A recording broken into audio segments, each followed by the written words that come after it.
in the first round, or straight quarterbacks were picked in the top 3. Now, everyone drops. We all knew.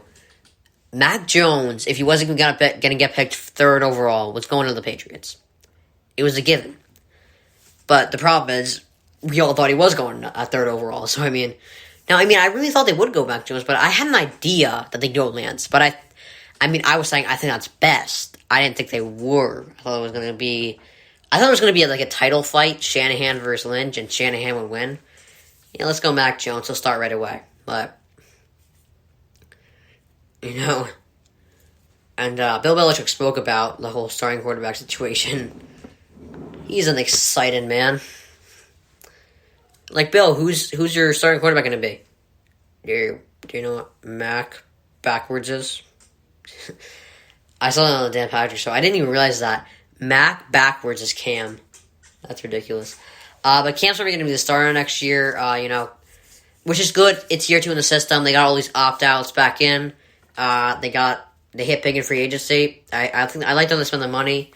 They got the weapons they needed, and I think they did a great job, and I think Newton might have a good year. I'm not sure, though. Alright.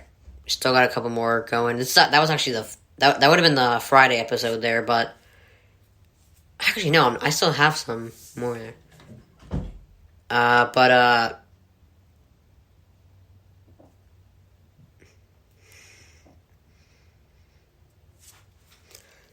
So Rodgers. Back to Rodgers. I'm gonna keep talking about this guy the whole day. You may be annoyed. Gosh, I'm getting obnoxious, aren't I? First it was like incessant talk about the draft, and now it's like incessant talk about Aaron Rodgers. But what is there to talk about? What else? What? There's no news about the Niners and what they're going to do. I don't know. I promise you, the second I hear something big, the second another thing big happens, I will talk about that instead of Rodgers. But with Rodgers, he's taking a stand. Like they humiliated me last year by trading up for Jordan Love. I'm going to dunk on you this year. It makes sense. He's taking a stand. I don't know if I completely agree with it, but I definitely partially agree with it. It's like, the question is when. That's the question, when. Because every quarterback, it's rare. Think about this. Let's look at some of the best quarterbacks ever. Brady is in Tampa right now. Montana went to the Chiefs. Peyton Manning went to the Broncos. Breeze stayed. The entire time. I was shocked by that, but Brett Favre top teams at the end of his career.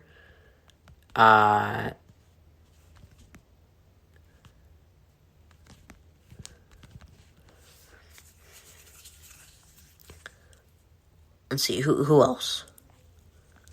Did Elway play his entire career with the Broncos? I'm not sure. I think he did. Okay, Elway did. Okay, that's 2 guys who did it. Did Dan Marino play the entire year too?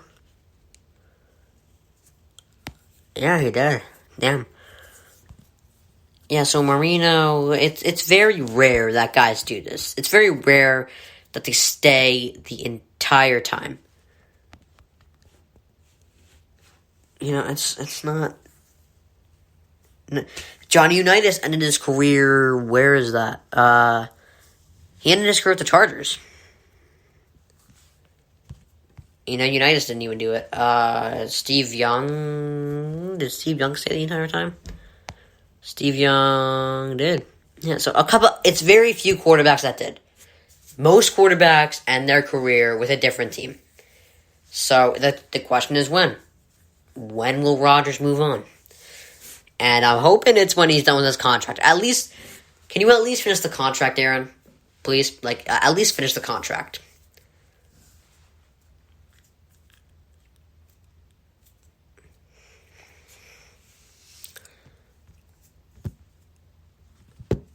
Alright. And with Aaron Rodgers, a big question about it is, can Jordan Love play? Can he play?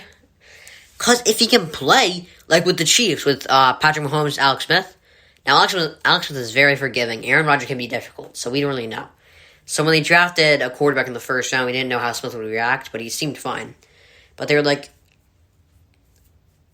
"Are you sure you got Alex Smith? You sure you wanted a quarterback?"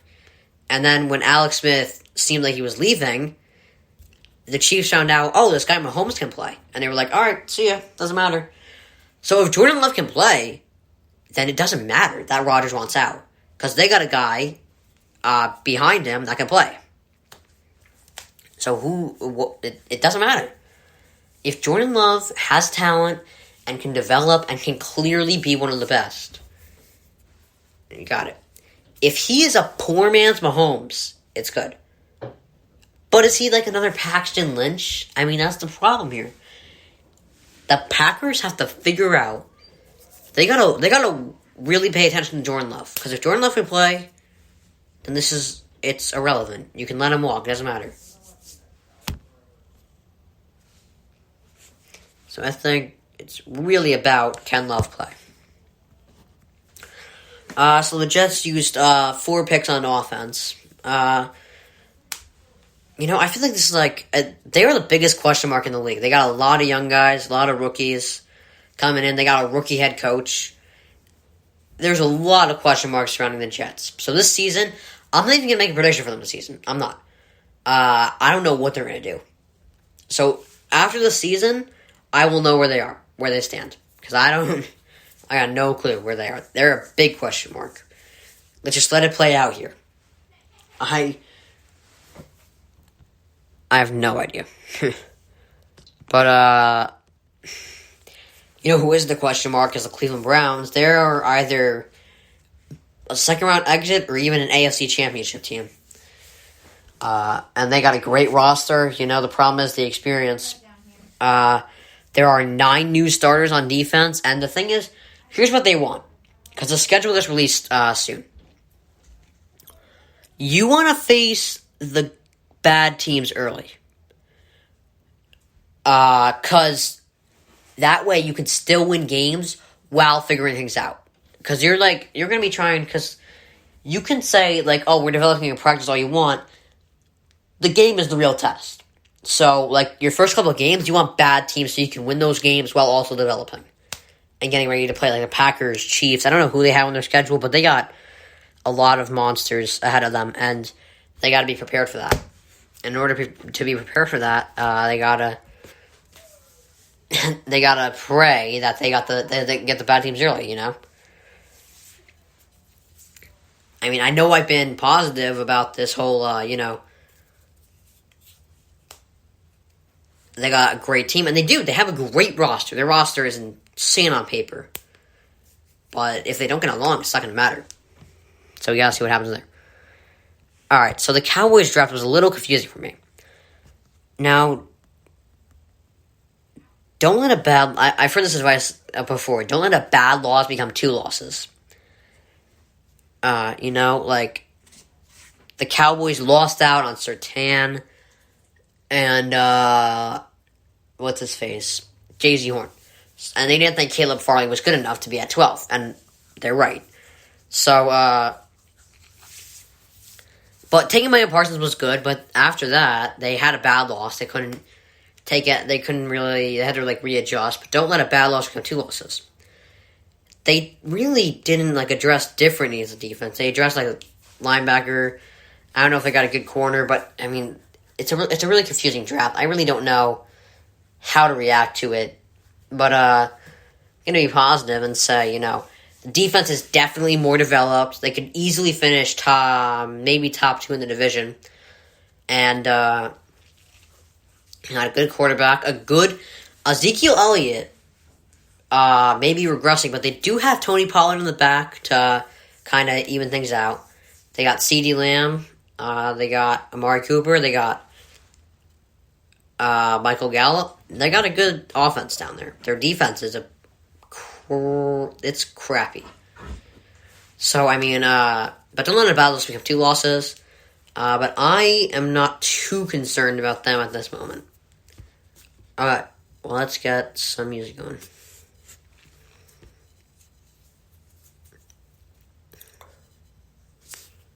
Alright, let's wait for this to load up. This is really being a pain. Alright, no. Alright. We got some good stuff today. Oh, by the way, where did I go wrong is coming up in a second. Just let's do this segment real quick. Alright.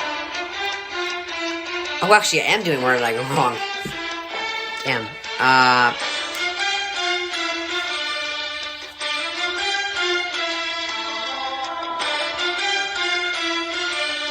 let's just wait a second. So where did I go wrong? So Ryan Pace had a good draft. I've been very critical of him over the past months. I don't know if he knows what he's doing really, but he had a good draft. He traded up for Fields. I liked his risky move there. Better than trading up for Trubisky, that's for sure. And he did a good job. I don't know if I'm really wrong about him in the big picture, but in that detail, I'm wrong. I mean, Fields could be a complete bust, and he could still be incompetent. I don't think he is. So I thought once LeBron came back, the Lakers would be cruising. But he got injured. He's been pulled out twice now in his games. And they're 0-2 with him.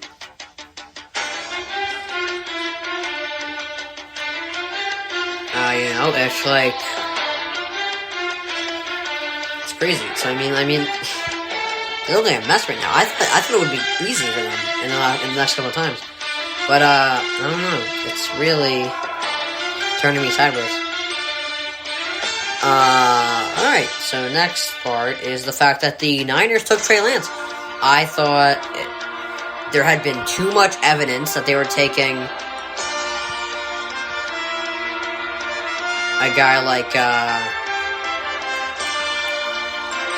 Mac Jones, who can start early, and he didn't want his guys to age, and I started to understand. I kind of talked myself into it, But, it eventually got to the point, they were like, nope, Trey Lance is good, and that's who we're going with. So, and finally, the Dodgers, I thought, were one of the best teams we had seen in a while. And, but they're 4-10 in their last 14 games.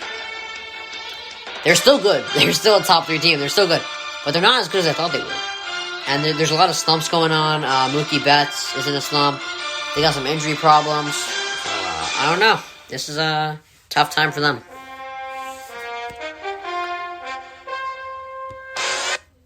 Alright. So, Aaron Rodgers, back to this situation. Oh my gosh, how much more do I talk about this today? Sorry, it's 2 days cramped together. It would be a lot less obnoxious if it were 2 days split apart.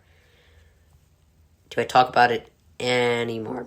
Alright, one more time. So after this, there's one more time where I talk about Rodgers, alright? Don't worry, I'm almost done here. Alright, so he'll probably leave. Sooner rather than later. I don't think this year is the year. But he's not an easy guy. It's come out, he's not easy. He's a little, moody at practices. He can be a little difficult.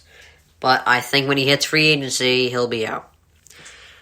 But the problem is Jordan Love is not ready yet. So you gotta do what the Texans did. The Texans, I kind of respect them. They were strong about it. They were strong. They were not letting him out. And from their perspective, I respect that, I mean, I thought Watson deserved to go out because it wasn't his fault. But, I respected that they held out. They were like, hey, you're staying put.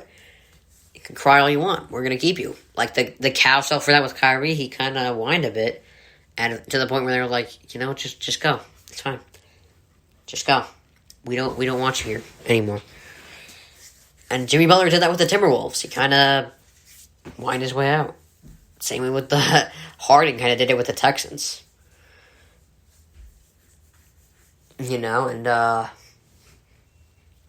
the Texans, the Rockets.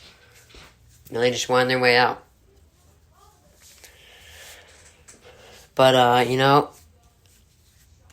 organizations should not fall for that stuff. And I hope the Packers don't. They should just say, listen, you signed the contract. It ain't our problem. So if you